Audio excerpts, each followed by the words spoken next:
खुद मझधार में होकर के भी, खुद मझधार में होकर भी जो औरों का साहिल होता है, खुद मझधार में होकर के भी जो औरों का साहिल होता है, भाग्य उसी को जिम्मेदारी देता है जो निभाने के काबिल होता है। गुरु उसी को जिम्मेदारी देता है जो निभाने के काबिल होता है। खुद मझधार में होकर के भी जो औरों का साहिल होता है। आज महावीर कीर्ति जी आचार्य श्री का आचार्य पदारोहण दिवस है और उनसे भी बुजुर्ग साधक को उस समय उनकी संग में थे। आचार्य आदिसागर जी के साथ में बहुत बुजुर्ग साधक थे, लेकिन खुद मझधार में होकर के भी जो औरों का साहिल होता है, गुरु उसी को जिम्मेदारी देता है। किसको? भाग्य उसी को जिम्मेदारी देता है जो निभाने के काबिल होता है। अंकलीकर जी ने उन्हें आचार्य पद प्रदान करके उत्तम समाधि मण किया और अपना जो समय का संग था उन्हें सौंप दिया।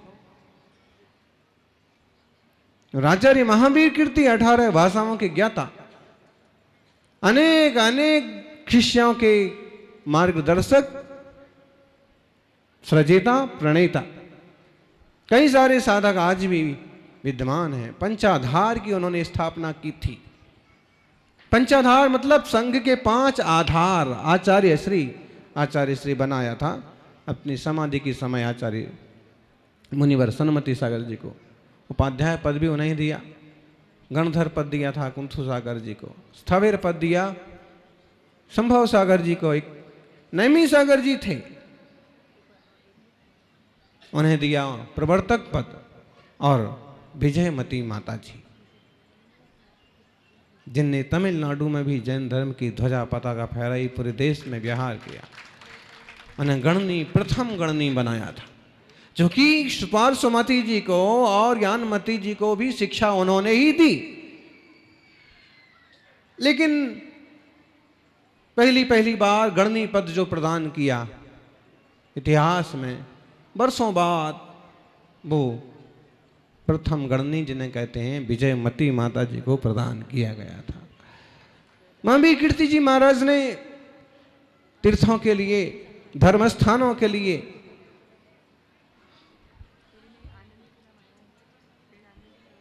सबसे बड़ा योगदान दिया तीर्थों पर चतुर्मास करके। चूंकि बहुत सिंह वृत्ति अयाचक साधु थे, कभी किसी के सामने मुंह नहीं खोला उन्होंने कि ऐसा करो कि वैसा करो, लेकिन खुद महीनों महीनों चतुर्मास भर और सिद्ध क्षेत्रों पर, अतिशय क्षेत्रों पर तपस्या और साधना करते रहते थे, और उनकी ऊर्जा से अनुप्राणित होकर के तीर्थ आज भी जीवंत हो रहे। कभी अंधेश्वर भी आए थे महाराज जी, बताते हैं यहाँ के बड़े जन। आपने देखा था? आपने देखा था? इतना ही बड़े थे आप? छोटे थे। देखिए, इसका मतलब है कि कुशलगढ़ के कई सारे बड़े लोगों ने दर्शन किए होंगे उनके। बहुत बड़े भाग्यवान जीव हैं। ऐसे अष्टादश भाषा भाषी, अक्खड़, कठोर तपस्वी, कई सारे प्रसंग हैं। लोग शक कर लेते ना, डाउट कर लेते हैं। ऐसे एक प्रसंग उनका आता है कि महाराज जी आहार चर्या कर रहे थे और 2 थोड़े परीक्षक टाइप के लोग और देखे जा रहे थे कि ओहो, 1 कटोरी घी पी लिया, 2 कटोरी घी पी लिया, इतना घी पी लिया, ब्रह्मचर्य की रक्षा कैसे करेंगे? जाके देखेंगे अब कि आहार के बाद ये क्या करते हैं। आहार के बाद वो महाराज जी को तो कुछ पता ही नहीं है कि भाई कौन किस नजर से देख रहा है, क्योंकि उनका घी का त्याग ही था। जाके देखेंगे क्या करते हैं। तो वहां वो गए, जब तो महाराज जी ने तो अपना चतुर आवर्त किए और शीर्षासन की, सिर के बल पांव ऊपर करके सामायिक चालू। उन्हें तो पता नहीं कि कौन देख रहा, बेचारे घूम फिर करके 3 घंटे तक देखते रहे, लेकिन सिर के बल खड़े तो खड़े। शीर्षासन है कोई जो रिकॉर्ड बना ले 3 घंटे तक लगातार खड़े रहने का? रिकॉर्ड नहीं बनाते थे, वो तपस्या करते थे।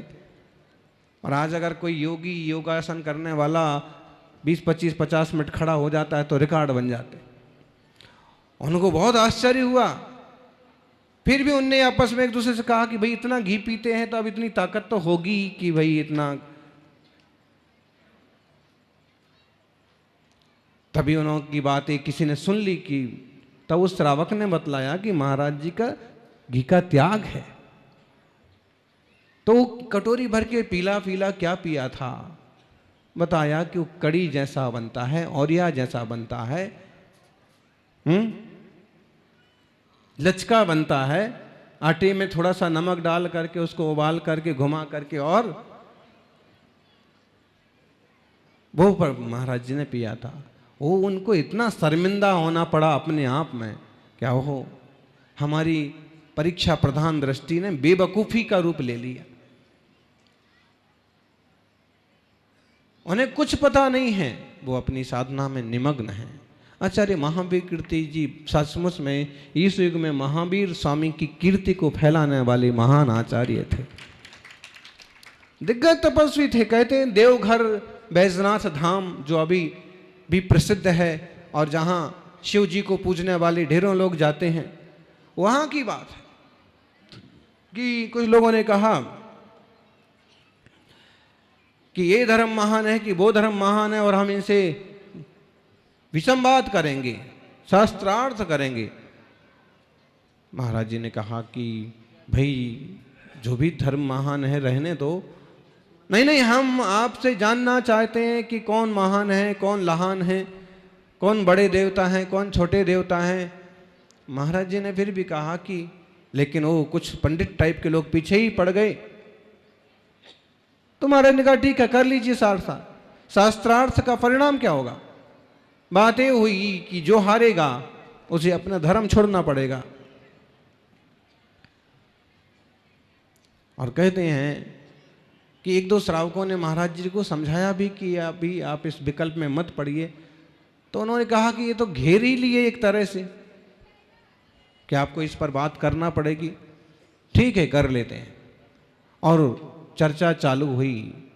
3 दिन तक आपस में चर्चा शास्त्रीय ढंग से ही चली, प्रश्न उत्तर रूप में ही चली, बहुत भयंकर विद्वेष के साथ नहीं चली। लेकिन परिणाम ये हुआ कि आचार्य महावीर कीर्ति जी महाराज की सारी बातें इस टाइप की हुई कि अंततः उनको दूसरों को पराजय स्वीकार करना पड़ी।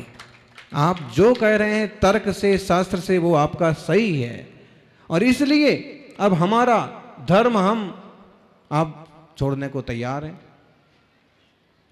इस टाइप तक बात पहुंच गई। लेकिन महाराज जी का दूसरे ही दिन विहार हो गया, बात अधर की अधर में रह गई। लेकिन वो इतने ज्ञानवान और शास्त्रार्थी विद्वान थे कि अकलंक के समान न्याय विद्या में प्रवीण थे आचार्य महावीर कीर्ति जी महाराज। सज्जनों, ये हमारे महान महान श्रवण हुए हैं। अंकलीकर जी हैं, विमल सागर जी हैं, अनेक साधक हैं। और आज इस श्रवण परंपरा में अनेक ऐसे तपस्वी साधु प्रभावना के क्षेत्र में आए हैं, धर्म ध्यान के क्षेत्र में प्रकट हुए हैं कि पूरा देश गौरवान्वित है, समाज गौरवान्वित है। सज्जनों, उनकी देन है। कहते हैं एक जमाना था कि श्वेतंबर साधकों में ऐसी चर्चा चला करती थी कि तपस्या तो दिगंबरों में बहुत बड़ी होती है, लेकिन ज्ञान हम लोगों में बहुत ज्यादा होता है। इस टाइप के तर्क चला करते थे 50, 60 साल 70 साल पहले। होता है ना, कभी कभी आज भी होता है। अब जैसे कोई कहेगा कि महाराज जी का संग बहुत तपस्वी भी है लेकिन ज्ञानी भी बहुत है, फिर अमुक संघ जो है वहाँ ज्ञान की बहुत बात है, तप नहीं है।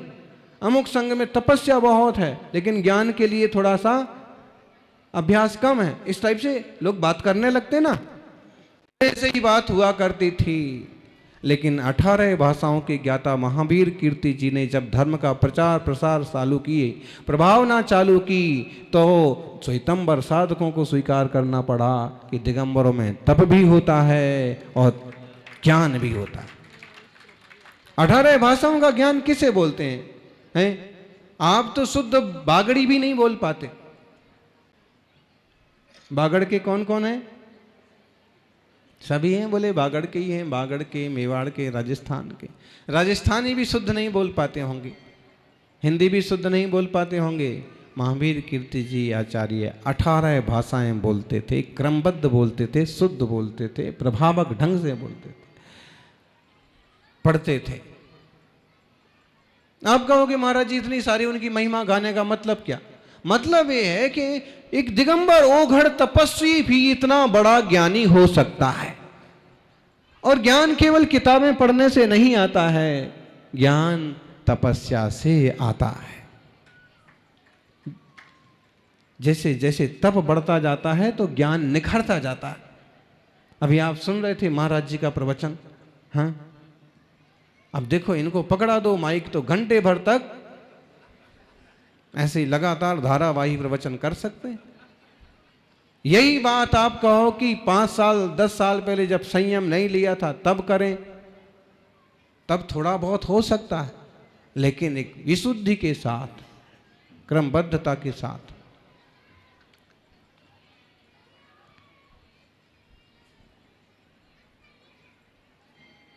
तो जो मझधार में रहकर के भी औरों का साहिल होता है, खुद भी मझधार में है, लेकिन इतना शक्ति संपन्न है, इतना धैर्यवान है, साहसी है कि खुद मझधार में होकर के भी दूसरों का साहिल, साहिल का मतलब नाविक, ड्राइवर, खुद भी मझधार में है लेकिन दूसरों को भी थाम के चलने की हिम्मत रखता है कि चलेंगे, हम लेके चलेंगे, आपको पार करेंगे। खुद मझधार में होकर भी जो औरों का साहिल होता है, भाग्य उसी को, गुरु उसी को जिम्मेदारी देता है जो जिम्मेदारी के काबिल होता है। और उन्होंने भली भांति उसे निभाया बरसों बरस तक।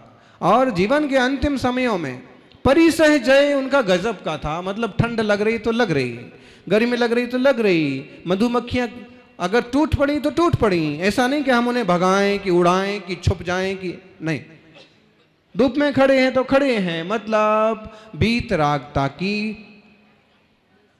वीतरागता की साधना का पूर्ण पुरुषार्थ। वेद विज्ञान की कसौटी पर अपने आप को निरंतर कसने की कोशिश है। और उसका फल ये हुआ कि गिरनार जी की वंदना के बाद, चतुर्मास के बाद, जब वो गुजरात के अहमदाबाद महसाणा तरफ पहुंचे तो भयंकर सर्दी ने जकड़ लिया उनको, डबल निमोनिया हो गया। सन 43 से लेके 72 तक उन्होंने जनवरी की 3 तारीख तक संघ का निर्वाह किया और फिर अपना आचार्य पद आचार्य सनमति साहब जी को प्रदान किया। जीवन चरित्र में कुछ ऐसी बातें आती हैं, चूंकि विजयादशमी 1943 को उनका आचार्य पद हुआ, आदिसागर जी ने दिया, इसलिए उन्होंने अपनी स्तुति में उनकी भक्ति करते हुए लिखा था, दत्ता सूरी पदम मई सुविधिना, मुझ में सूरी पद दे करके शांत्यम समाधिम श्रतः, शांति से गुरुदेव ने समाधि साध ली, इसलिए उन्होंने ऐसा लिखा। लेकिन पुरानी पत्र पत्रिकाओं में एक जलसा, एक महोत्सव का जबरदस्त उल्लेख मिलता है। 1948 में सेठबाल में उनका आचार्य पदारोहण बहुत ऊंचे रूप से मनाया गया था। तो कुछ लोग क्या शंका करते हैं कि तभी आचार्य पद हुआ था। नहीं, आप देख लीजिए, अंधेश्वर के जंगल में भी और ये श्रावक लोग, अब मान लीजिए हमारा कोई बड़ा सारा उत्सव मना लें और अखबारों में छा जाए और 100 साल बाद निकले, तो क्या इसी दिन, मतलब इसी दिन ये हमारा आचार्य पद या अमुक पद हुआ? नहीं, उत्साह, उल्लास हुआ। वो जब वह उस शहर में पहुंचे जहां उनके पहले कुछ प्रभावक बंधु थे और सम्राट राजे महाराजे वहां जुट गए, इसलिए वो बड़ा सारा कार्यक्रम प्रभावशाली बन गया। तो ऐसे आचार्य महावीर कीर्ति जी हम सबके आदर्श हैं, ज्ञान के लिए भी, साधना के लिए भी, ध्यान के लिए भी और तीर्थ भक्ति के लिए भी। उनकी एक उपाधि बहुत फेमस है, तीर्थ भक्त शिरोमणि। तीर्थ भक्त शिरोमणि मतलब क्या होता है वीरचंद जी? बताओ भाई, पूछो।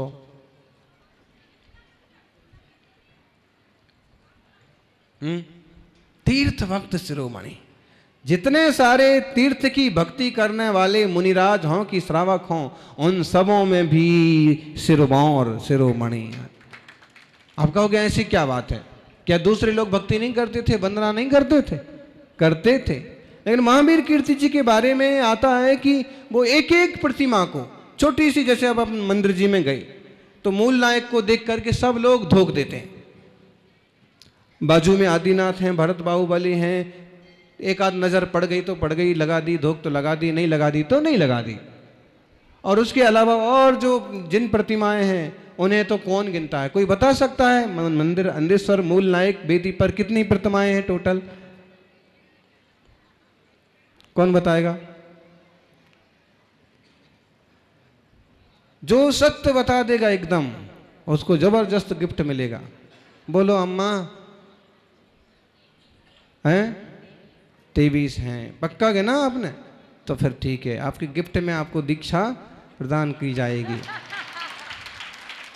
अरे वैसे भी इनकी प्रतिमाएं हैं, 2-4 साल में आएंगे। जो भी है, हम तो जिन प्रतिमाएं कितनी हैं उसका भी ख्याल नहीं रखते हैं। महावीर कीर्ति जी छोटी सी छोटी प्रतिमा के लिए भी खड़े होकर के बैठ करके 3 बार धोख लगा देते, 3 बार धोख लगाते थे।